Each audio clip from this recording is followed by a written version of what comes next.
Hello student, हमने UK triple SC के pattern पर जो आपका टेस्ट सीरीज चला रखी है उसमें आज का हमारा प्रश्न पत्र हिंदी का है। क्योंकि पिछले कमेंट्स पे मैंने देखा कि आप लोगों की डिमांड आ रही थी कि सर उसमें पत्रिकाएं और जो आपके पत्र पत्रिकाएं हैं, जो आपके स्थानीय लोकगीत हैं, स्थानीय शब्द हैं, उनको भी शामिल करिए। क्योंकि मैं कहावतें वगैरह तो कर ही रहा था, इस पेपर में हमने एक ऐसा आपका विविधतापूर्ण पेपर बनाया है जो यूके ट्रिपल एससी पहले बना रहा था या अब बना रहा है यूके ट्रिपल एससी द्वारा, जो पिछले पेपरों में बनाया गया है हिंदी का विशेषकर। क्योंकि आप उत्तराखंड का कनिष्ठ सहायक का दें या फिर फॉरेस्ट गार्ड का दें या फिर आपका उत्तराखंड पुलिस का जो कांस्टेबल का है, हिंदी अब लगभग सब में ऐसी ही पूछी जाएगी क्योंकि हिंदी का सिलेबस यही कर दिया है। तो अब आप इसी तरीके से अपनी तैयारी को करिए। तो ये हमारा जो क्वेश्चन पेपर है, मैं उम्मीद करता हूं कि आपको ये बहुत पसंद आएगा और इसको देखने के बाद आप हमें कमेंट जरूर करिएगा कि आपको ये पेपर कैसा लगा है। बहुत ही आपके रोचक तरीके से और जो आपका पैटर्न है और सिलेबस है उस पर आधारित बना रखा है। इसको आप देखिए, आपका इसमें बहुत हद तक आपको अंदाजा आ जाएगा कि यूके ट्रिपल एससी के लिए आपको किस तरीके से हिंदी की तैयारी करनी है। क्योंकि हिंदी आपका क्या है, बहुत ही आपका महत्वपूर्ण है। 20 नंबर की हिंदी में से बहुत सारे लोग 18-19 नंबर भी ले आते हैं और कुछ लोग के ऐसे हैं जो 12-13 में अटक जाते हैं और जीएस अच्छा कर गए तो भी कवर नहीं हो पाता है। तो बहुत ही क्रूशियल है हिंदी। और उत्तराखंड के पेपर निकालने के लिए चाबी है, मैं हमेशा बोलता हूं 60 नंबर में से अगर आप 50 के आसपास पहुंच गए, 50 प्लस कर लिया, 51-52 तक, तो आप श्योर आपका सिलेक्ट हो गए। ये दो जगह पर आपको मेहनत करनी है और दो जगह पर मेहनत करना थोड़ा आसान है अपेक्षा करते जीएस वाले सेक्टर में मेहनत करने के। तो इसमें पहला जो आपका क्वेश्चन है मैं आपको सॉल्व करके बता रहा हूं। कुमाऊनी भाषा में चैत्र माह में मायके से भेजी गई सौगात को किस नाम से जाना जाता है? इसमें चैती शब्द दे रखा है, भेटौली शब्द, न्यूत्रणो शब्द और बलि शब्द। जो आपका भेटौली शब्द है वो इसके लिए सही है। कुमाऊं क्षेत्र में जो मायके द्वारा विवाहित लड़कियों को आपका चैत्र माह में जो भेंट दी जाती है या जो भी आपके उपहार दिए जाते हैं, सौगात दी जाती है, उसे हम भेटौली बोलते हैं। चैत्र माह में आपका गाए जाने वाले गीत हैं न्यूतणो। उत्तराखंड में जो आपके संस्कार गीत हैं, जिन्हें हम फाग भी बोलते हैं बहुत सारे स्थानों पर, आपका जो हमारे मंगल गीत होते हैं, मांगल गीत, उनको हमारे कुमाऊं की तरफ न्यूतणो भी कहा जाता है। तो ये आपका न्यूतणो चैती। बलि का मतलब भी आपके वैदिक काल से जो परंपरा चली आ रही थी उसका मतलब उपहार ही होता था, लेकिन वो राजाओं को दी जाने वाली थी। और बलि का एक अर्थ आपका पशु बलि से भी है, लेकिन यहां पर आपका भेटौली सही होगा। चढ़न वक्त घोड़ और लड़न वक्त घ्यू, कुमाऊनी कहावत का अर्थ क्या है? इसका मतलब चढ़ने वक्त के घोड़े और लड़ाई के वक्त का घी। मतलब आदमी को जब चढ़ने के लिए चाहिए होता है ना, तो उसी समय लाओ लाओ कहता है, या आदमी को तब ख्याल आता है जब उसे ताकत की जरूरत होती है, तो तब उसे घी खाने का ख्याल आता है। तो इसका मतलब यह है कि जरूरत पड़ने पर ही वस्तु को ढूंढना, मतलब पहले लापरवाह रहना और जब जरूरत पड़े तो उसी समय ढूंढना। तो इसीलिए कहा गया है चढ़न वक्त घोड़ और लड़न वक्त घी। ठीक है, या घ्यू, क्या शब्द आया है? घ्यू। तो इसका मतलब जरूरत पड़ने पर ही वस्तु को ढूंढना। अगला क्वेश्चन है, इसमें थोड़ा प्रिंटिंग मिस्टेक हो गई है, ये ध है। होंधारी डाली को चल चल पात, गढ़वाली कहावत का अर्थ क्या है? होंधार डाली मतलब जो होने वाली डाली, होंधार मतलब जिसको आगे बढ़ना है, जिसे विकसित हो जाना है, जिसे जीवित सरवाइव कर जाना है। होंधारी का मतलब होता है होने वाला, मतलब जो जैसे हम बोलते हैं ना, ये पेड़ तो होने वाला नहीं है, ये पेड़ तो सूख जाएगा। तो डाली का मतलब होता है पेड़ और होंधारी का मतलब होता है होने वाली, जिसकी उम्मीद है कि ये हो जाएगा। होंधार डाली को चल चल पात, यानी कि जो होने वाली डाली होती है, यानी कि जिसने पनप जाना है, उस डाली के जो पत्ते होते हैं वो काफी क्या होते हैं आपके चलचल, मतलब उस डाली के पत्ते ज्यादा आपके चमकीले होते हैं, उनमें चमक होती है, क्योंकि होने वाले की ताकत अपने आप ही दिख जाती है। तो इसका अर्थ होता है होंधार डाली चलचल पात का मतलब होता है होनहार के, जो आपका बोलते हैं ना, होनहार बिरवान के होते चिकने पात, एक कहावत है जो हिंदी की, मतलब होने वाले के लक्षण बचपन में ही दिख जाते हैं। तो इसका मतलब क्या हुआ? होनहार व्यक्ति के लक्षण पहले ही दिख जाते हैं। ये आपका सी होगा। अगला क्वेश्चन है, निम्नलिखित में से कौन सा एक सुंदर शब्द का गढ़वाली पर्याय नहीं है? स्वाणी, मतलब स्वान छे या सौण छे, ऐसा बोला जाता है किसमें? गढ़वाली में। सौण छे, यो नंतिनी, मतलब जैसे लड़की के लिए कहा जाता है यो नंतिन का स्वर्ण छे, इसका मतलब क्या हुआ? यो कति सांची का मतलब ये कितनी सुंदर है। वैसे ही ठीक है, ये कितनी बांध हो रखी है, मतलब कितनी सुंदर हो रखी है, इस तरीके से बात की जाती है। बिगड़ैली, बिगड़ैल भी आपका, बिगड़ैल शब्द भी आपके इसी के लिए प्रयोग में लाया जाता है, सुंदरता के लिए। नौनी शब्द, नौनी शब्द का मतलब बेटी होता है या पुत्री होता है, तो नौनी आपका नहीं है इसका, तो ये इसका सही आंसर होगा। निम्नलिखित में से कौन सा एक सही सुमेलित नहीं है? देखो ये आपका कुछ समाचार पत्र हैं उत्तराखंड के, उनको आपका मिलाना है। उत्तराखंड की ज्यादा पूछ रहा है इसलिए हमने वही लिए। प्रेम पथिक, प्रेम पथिक है आपका पीतांबर, सॉरी, प्रेम पथिक तोता कृष्ण गैरोला का है, बिल्कुल सही है। कबीर ग्रंथावली पीतांबर दत्त बर्थवाल ने लिखी है, ये भी सही है। नगाड़े खामोश है, नगाड़े खामोश है उत्तम दास का नहीं है, नगाड़े खामोश है गिरीश तिवारी, गिरीश तिवारी या जिन्हें हम गिरदा कहते हैं, उत्तराखंड के एक जाने माने जनकवि रहे हैं जिन्होंने झूसिया दमाई और नगाड़े खामोश है जैसे आपके ग्रंथ लिखे हैं, तो ये इसका सही आंसर होगा। मंदिर घाट की पूड़ियां मनोहर श्याम जोशी का है, तो ये आपका सही आंसर है। ये आपके ग्रंथ है, पत्र नहीं है बल्कि ग्रंथ है। निम्नलिखित पहाड़ी गीतों को उनके गायकों से सुमेलित कर सही विकल्प का चयन कीजिए। कुछ फेमस गीत जो उत्तराखंड में कुमाऊं और गढ़वाल में बहुत प्रचलित हुए, आज भी प्रचलित हैं, तो उनके बारे में। बेड़ू पाको, बेड़ू पाको मोहन उप्रेती गायक है ये। घुघुती नाबासा ये आपका गोपाल बाबू गोस्वामी का है। सुरमा सरेला नरेंद्र नेगी का है। हिमा मारछान है, हिमा मारछान, हिमा मारछान गजेंद्र राणा का है, बबली तेरो मोबाइल वाला। तो ये आपका सही आंसर ये होगा। ए का 3, बी का 1, सी का 4, डी का 2, 3 1 4 2, 3 1 4 2, यानी कि इसका सही आंसर ये होगा। अगला क्वेश्चन है, निम्नलिखित में से सुमित्रा नंदन पंत की कौन सी रचना छायावाद कालीन नहीं है? छायावाद काल, छायावाद का जो काल है वो है आपका 1919 से लेकर के 1936 तक को छायावाद कहा जाता है। ग्रंथि लिखी है 1920 में, वीणा लिखी है 1927 में, गुंजन लिखी है 1932 में, चिदंबरा लिखी है 1958 में। तो आप बताओ, चिदंबरा जिसके लिए उन्हें आपका ज्ञानपीठ पुरस्कार मिला, वो छायावाद में लिखी गई नहीं है बल्कि आधुनिक, जिसे हम नई कविता का युग बोलते हैं, उस काल में लिखी गई। मतलब जो आपका प्रगतिवाद का सबसे अंतिम समय था उसमें, वहां से फिर 60 के बाद तो आपका नई कविता या साठोत्तरी युग शुरू हो जाता है, तो प्रगतिवादी कालीन है ये। बल्कि आपका इनमें से ये तीनों ही आपके छायावाद कालीन है। छायावाद इस बीच की रचनाओं को कहा जाएगा। ठीक है, अगला क्वेश्चन है, निम्नलिखित पत्रिकाओं को उनके संपादकों के साथ सुमेलित कर सही विकल्प का चयन कीजिए। सही विकल्प का चयन कीजिए। रहबार पत्रिका निकाली थी गोविंद चातक ने।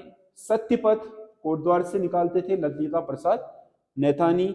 सुधाकर आपका इलाचंद जोशी, और विकल्प पत्रिका निकाली शैलेश मटियानी ने। ए का 3, बी का 1, सी का 4, डी का 3, 3 1 4 3 क्या है? नहीं,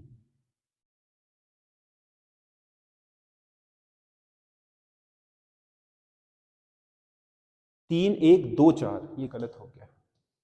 रहबार गोविंद चातक, सत्यपथ ललिता प्रसाद नैथानी, सुधाकर आपका शैलेश मटियानी, और विकल्प इलाचंद जोशी। एक का 3, बी का 1, 3 1 नहीं, ठीक है, 3 1 4 2 सुधाकर और विकल्प, हाँ 3 1 4 2 है, ठीक है। इसका 3 1 4 2 यानी कि ए ही सही है इसका। ठीक है, 3 1 4 2 रहबार गोविंद चातक का, सत्यपथ ललिता प्रसाद नैथानी का, सुधाकर इलाचंद जोशी का, और विकल्प शैलेश मटियानी का। ठीक है, अगला क्वेश्चन है, शासकीय पत्रों के संबंध में कौन सा कथन गलत है? शासकीय पत्र यानी कि शासकीय पत्र, सरकारी पत्र जो है उनमें कोई भी शासकीय पत्र होता है तो उसकी फॉर्मेटिंग कैसे होती है? पहला है, पत्र के सबसे ऊपर पत्रांक लिखा जाता है, बिल्कुल पत्रांक संख्या लिखा जाएगा यहां पर, जैसे आपका 26 11/2021 फलाना फलाना जो पत्र संख्या है उसको लिखा जाता है। पत्र संख्या के ऊपर तिथि लिखी जाती है, ऊपर नहीं लिखी जाती, पत्र संख्या के साथ ही तिथि लिखी जाती है। उसके दाएं मतलब जहां पर पत्र संख्या पत्रांक लिखा होगा उसमें ही आपका पत्र की संख्या और दिनांक मेंशन रहता है, दोनों चीज नीचे भी लिख दिया जाता है दिनांक, ऊपर नहीं लिखा जाता, इसलिए ये गलत है। पत्र की बाईं ओर, सेवा में बाईं ओर ही लिखा जाएगा, बिल्कुल सही है। महोदय संबोधन भी बाईं ओर ही लिखा जाएगा, ये भी सही है। ठीक है, तो ये सब सही है और बी इसका सही आंसर है, जो इसके अनुसार गलत है। अगला क्वेश्चन है, हिंदी वर्णमाला में मूल व्यंजनों की संख्या कितनी होती है? मूल व्यंजनों की संख्या होती है हिंदी वर्णमाला में 33। कितनी होती है? 33। इसमें देखो स्पर्शी व्यंजन है 25, क वर्ग में 5, क ख ग घ ङ, च वर्ग में 5, ट वर्ग में 5, त वर्ग में 5, प वर्ग में 5, तो ये हो गए 25। इन्हें बोलते हैं क से म तक 25 स्पर्शी व्यंजन। म के बाद अंत्यस्थ व्यंजन है, अंत्यस्थों की संख्या होती है 4, य र ल व, और आपका ऊष्म व्यंजन, ऊष्म व्यंजन है 4, श, श, स और ह। तो य और ल व ये 4, 4 दूना 8 और 25 33 हो गए। बाकी क से य तक तो 36 होते हैं, लेकिन 6, त्र और ग्यों ये मूल वर्ण नहीं है ना, ये तो आपके क्या है संयुक्त हैं, दो दो से बनेंगे। जैसे एक और सौ से बना होता है, ये आपका त और र से बना होता है, ये ज और यों से बना होता है।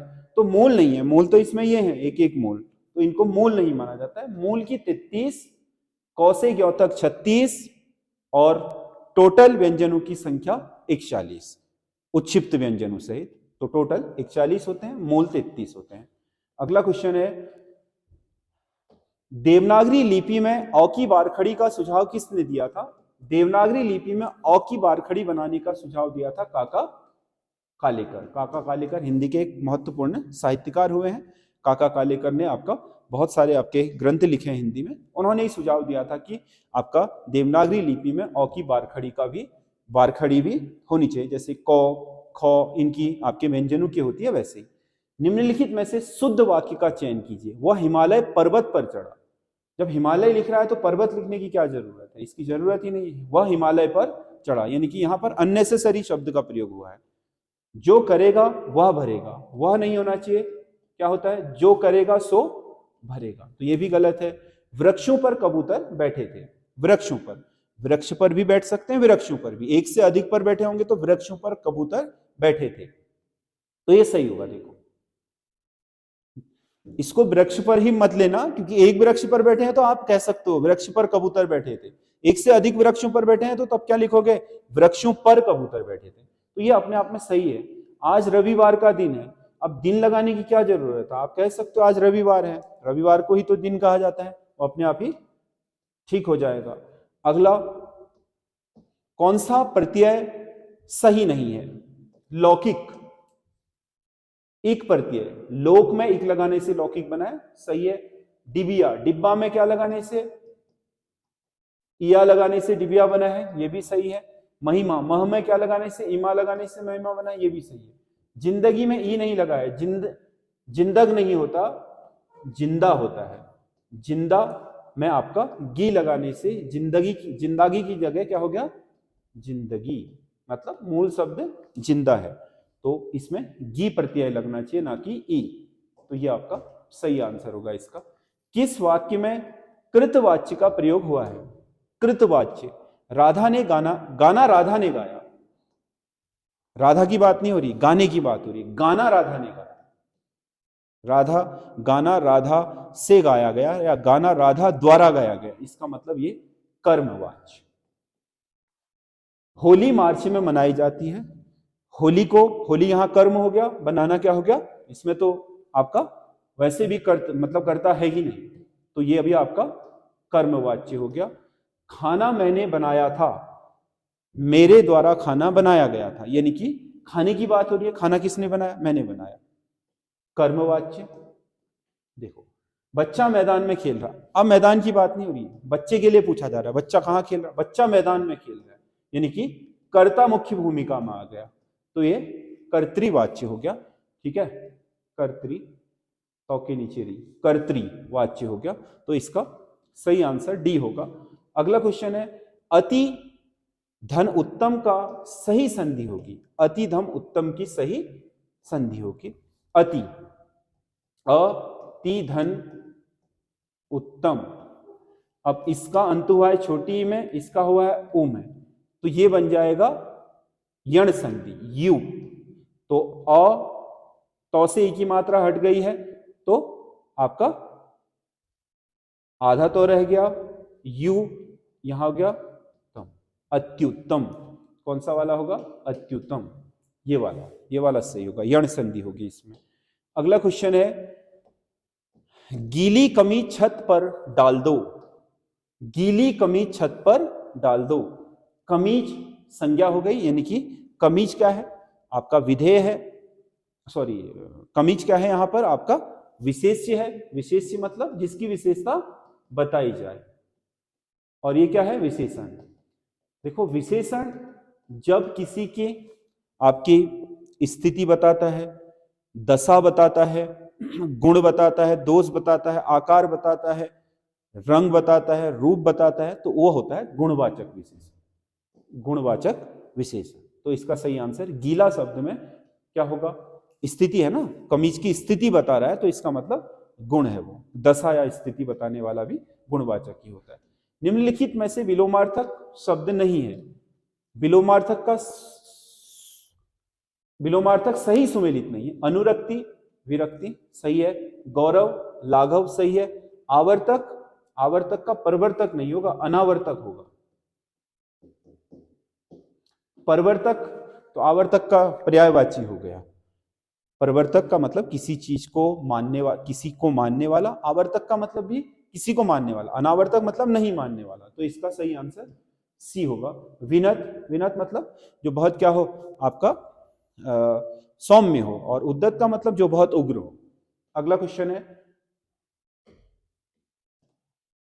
कौन सा एक पर्यायवाची शब्द सही नहीं है? पर्यायवाची कौन सा शब्द नहीं है? हुतासन, अनल आपके ही पर्यायवाची है, सही है। चोर, दस्यु ये आपके चोर के पर्यायवाची है, सही है। आपका कमल, तामरस, कमल का तामरस भी होता है, ये भी सही है। प्रशंसा, प्रारब्ध, प्रशंसा का मतलब किसी की स्तुति करना, किसी को आपके बढ़ाई करना।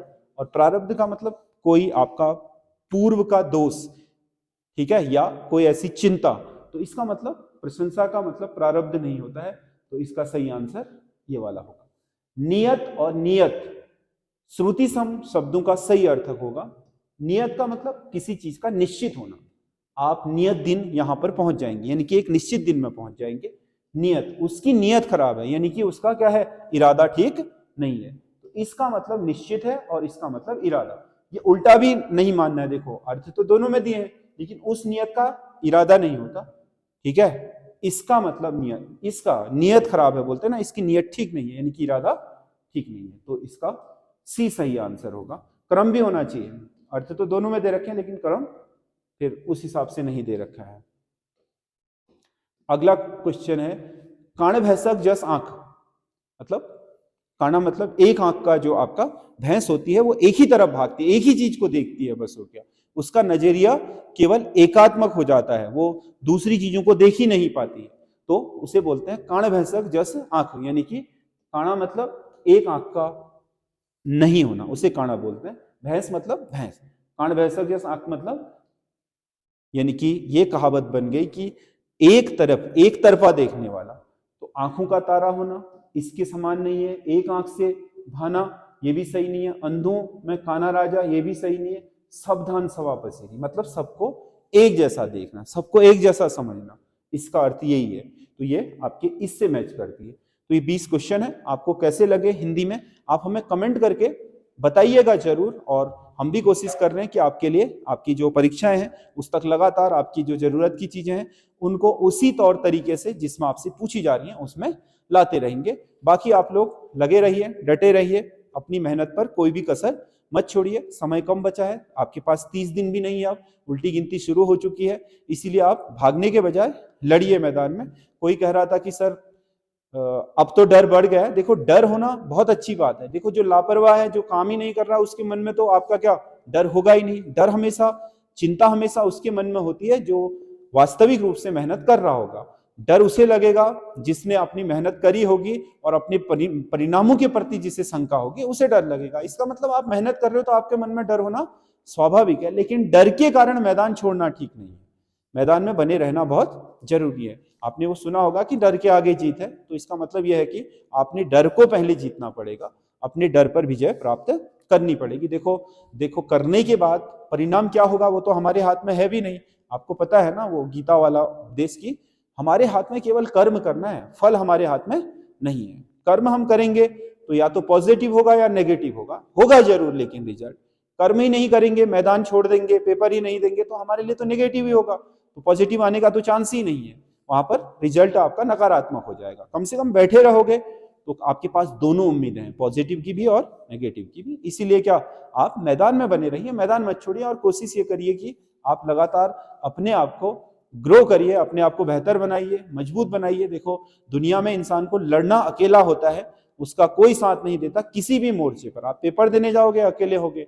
दुनिया में अभी आपके साथ बहुत सारे चैलेंज आएंगे, उसमें भी आप अपने आप को अकेला महसूस करेंगे। तो लड़ने के लिए अपने आप को मजबूत बनाना बहुत जरूरी है। ये आपकी परीक्षा भी उसी की तरह है। ऐसी परीक्षाएं तो जीवन में आपको कई देनी पड़ेंगी। ये कोई आपका पहली परीक्षा या अंतिम परीक्षा नहीं है, ऐसा तो जीवन में चलते रहता है। क्योंकि हम लड़ना सीखते हैं, मैदान नहीं छोड़ते हैं, तो निस्संदेह हम बहुत बेहतर होकर के उभरते हैं। और हम छोटी छोटी चीजों में डर जाते हैं, मैदान छोड़ते हैं तो कामचोर हो जाते हैं। हमारा जीवन फिर ऐसे ही चलते रहता है। इसीलिए लड़ाई को लड़ने का जज्बा बनाइए, लड़ाई से मतलब मैदान छोड़ने का नहीं। तो आपके पास जितनी भी मेहनत है, आपने 10 ही दिन या 20 ही दिन पहले पढ़ाई शुरू कर रखी है, तो कम से कम अगले 30 दिन आप धुआंधार पढ़ाई करके जाइए। आपके पास कुछ ना कुछ बेहतर जरूर होगा जो आपको दिखेगा, एक कॉन्फिडेंस ही आएगा। और आप बहुत लंबे समय से कर रहे हैं तो निसंदेह आपके साथ परिणाम बहुत बेहतर ही होंगे, इसमें कोई दो राय है ही नहीं। लेकिन अपनी मेहनत को करते रहिए, अपनी लड़ाई के लिए लगातार अपने आप को तैयार करिए, अपने को मजबूत बनाइए। दुनिया में आपके मजबूत व्यक्ति ही क्या होता है, सफल होता है। जो अंदर से मजबूत नहीं होता है, जिसकी मानसिकता सुदृढ़ नहीं है, वो बहुत अच्छे परिणाम नहीं प्राप्त करता है। जिसकी मानसिकता अच्छी है, मजबूत है, कॉन्फिडेंस है जिसमें, ठीक है। महेंद्र सिंह धोनी के पास आपको पता है तकनीक नहीं थी, उसके बाद भी वो एक बहुत अच्छा क्रिकेटर बना। आपने देखा कि हर जगह उसने बहुत अच्छी सफलता दिलाई।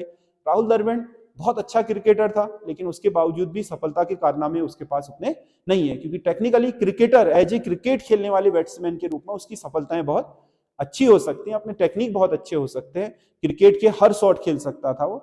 लेकिन महेंद्र सिंह धोनी के पास एक मजबूत मानसिकता थी, लड़ने का जज्बा था, वो लड़ रहा था, तो कॉन्फिडेंस से जीत भी गया, और उसी कॉन्फिडेंस के बदले तो क्रिकेट भी खो गया। तो कई इतिहास में ऐसे उदाहरण हैं जिससे आदमी ने अपने आप को सफल बनाया है। तो इसके लिए आपका जो मानसिक लेवल है, आपका जो आपका मानसिकता है, वो मजबूत होना बहुत जरूरी है। तो उसको मजबूत बनाइए, यही आप लोगों के लिए क्या है, सफलता का सूत्र है। देखो, पढ़ाई तो अगर आप मानसिक रूप से मजबूत हैं तो कभी भी कर लोगे, 6 महीना, 1 साल, जब भी आपको लगता है कि मैं तैयार हूं और आपने बैठने की शक्ति है तो कर ही लोगे, इसमें कोई दो राय है ही नहीं।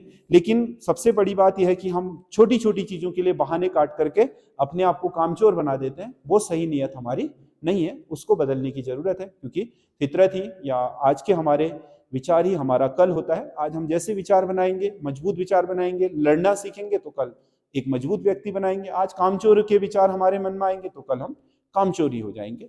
इसमें कोई आपका क्या कोई साइंस नहीं है, ये व्यावहारिक है। दुनिया ऐसे ही दिखाई देती है, किसी के भी जीवन में देख लेना, जिसने जैसी आदतें बनाई होंगी आपके आस पड़ोस जानकारों में, वो आदमी वैसा ही हो जाता है बाद में। तो अपने आप को ढालने का समय है, इसमें ढालिए और बेहतर बनाइए, लड़िए, जूझिए और अपने आप को बेहतर बना करके, निखार करके उभारिए। यही आपके क्या जीवन का सिद्धांत है। तो पढ़ाई से अगर डाल ही दिया है पैर, ओखली में सर दे ही दिया है, तो मुसल से क्या डरना है। पढ़ाई से डरो मत, जो भी होगा अंजाम देखा जाएगा, लेकिन हम अपना 100% देंगे। इसी के साथ अपने एग्जाम की तैयारी कीजिए। धन्यवाद।